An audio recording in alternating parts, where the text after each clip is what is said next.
Cynhadledd, mae'n bleser bod yma gyda chi yn Aberystwyth. It's a pleasure to be here in Aberystwyth with you today.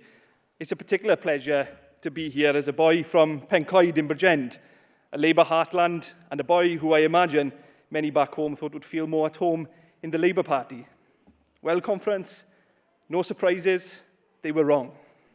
I joined Plaid Cymru in 2017 at the first snap election because what was clear to me was the commitment of its members to a socialist Wales. A Wales where my community, where my family would be protected from the inequalities embedded in the British state that thrives on protecting those with money, the likes of Sunak and Rhys-Mogg. I can't say that it wasn't a shock to my family. Most were Labour voters their entire lives. My old man, a trade union rep, my grandmother too. But I think I've managed to bring them around to our way of thinking. When I was elected in 2021, the cost of living crisis was still something on the horizon, something that we warned of, but was battered away by the Tory government in Westminster, something that wasn't a priority. We had just started emerging from the pandemic, unsure of what a post-pandemic world would bring. Optimism from some of a new world born more equal. The pandemic, the great social leveller, with promises about transformed ways of working and living. How quickly those promises have unravelled.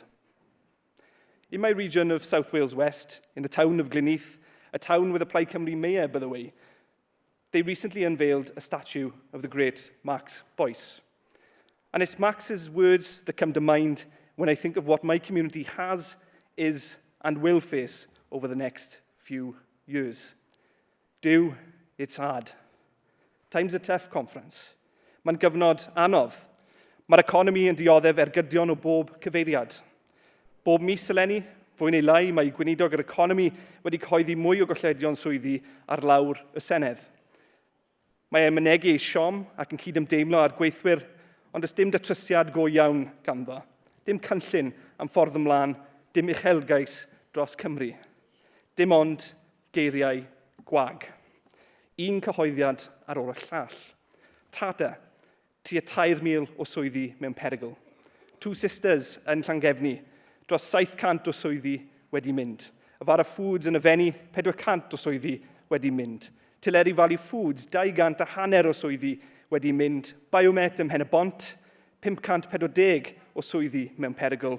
A'r diweddaraf yr wythnos hon, UK Windows and Doors yn yr Rhondda, 500 o swyddi mewn perygl. Ar ben hyn oll, mae costau'n cynyddu, ond dim sôn am gyflogen cynyddu hefyd. Cynhadledd, dyn ni'n heiddi gwell na hyn. It is no wonder that we have recently seen a wave of strikes and a new energy and urgency in the trade union movement. If I could point to any period during my time as a member of the Senedd that filled me with hope, it was when I stood shoulder to shoulder with workers on the picket lines fighting for better pay and working conditions. And let's not forget why people decided to take a stand. All those who went on strike wanted a few simple things. They wanted to be paid what they were worth. They wanted to be treated with respect and dignity and not forced to work and sociable hours for less pay.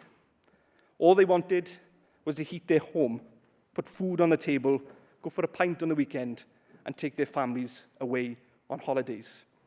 That isn't asking for the world, especially in the face of bonuses and pay rises bosses have awarded themselves, even as the cost of living crisis bites. That, of course, was not the attitude of Sunak and Starmer, two sides of the same coin. When I'm asked who I stand with, I'll always stand with the workers of this country, the people who really make the profit. In solidarity, we win. And it's this thinking that influences my work as the economy spokesperson. I believe when dealing with the economy, there are two fundamental questions you must consider and answer. What is the economy, and who does it work for? Let's start with what the economy is. Forget the jargon, forget grand theories or arcane claims about market forces, strip everything back, and fundamentally, at its most basic level, the economy is people. It's about how happy people are, how much disposable income they have and where they spend it. It's about what skills they have and how they choose to use them. People. That's what the economy is, and that must always be our starting point. On that second question, who does the economy work for? Well, I'm confident the conference can answer that without my help. But just to be clear, as it stands, the economy doesn't work for our people and the communities they live in. Too often, we get it backwards. Too often, it is our people and communities who are expected to work for the economy. The system we live in has always been geared towards supporting one small group with particular interests. There's always been a magic money tree for this group, tax breaks, investment incentives, but there is never a tree for policies that directly benefit the workers. That must change. As a party, we set ourselves apart from Labour and the Tories from an approach that prizes the economy over the people that the economy is supposed to serve. It shouldn't be growth at any cost.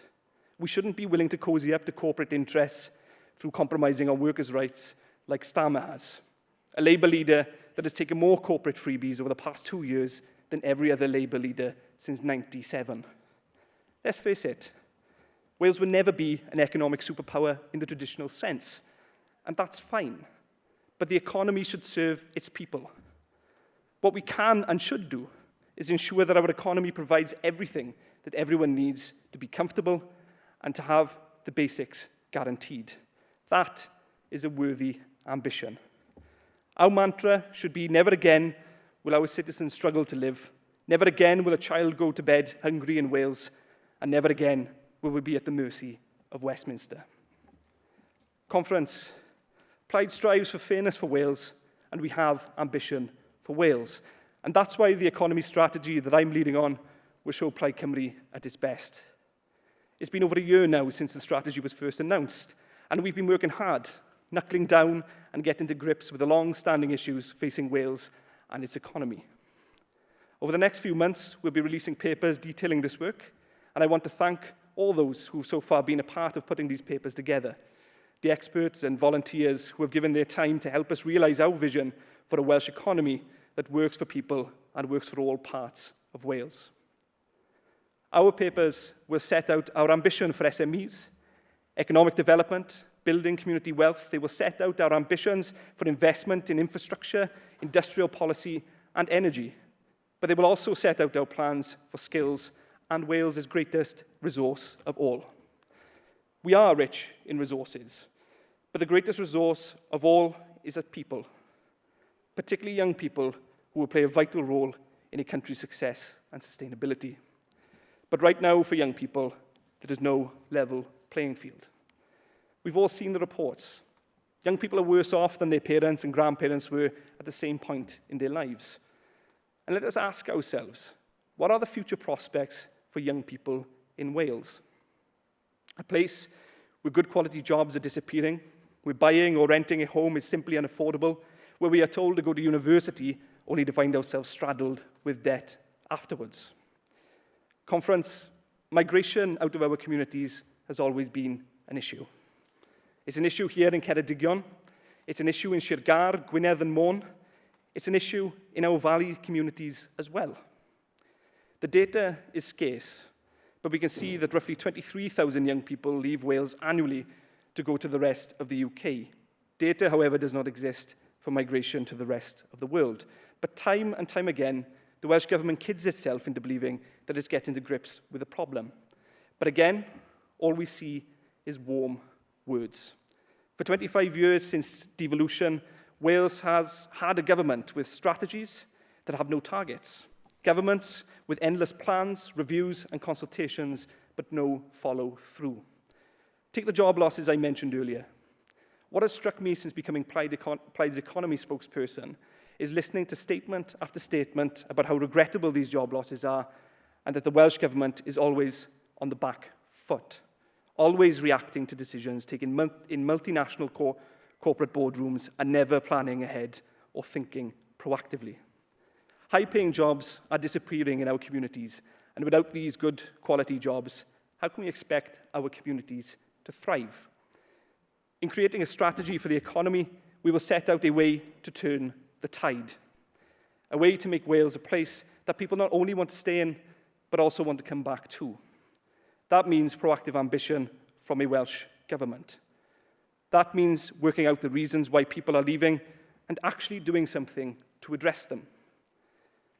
That also means looking to those who left and encourage them back. A Plaid Cymru government will invest in our people. We will scale up our community's wealth, we will scale up the cooperative sector here in Wales, and we will scale up our investment in Welsh talent and ideas. Time's a tough conference. Dyw it's hard.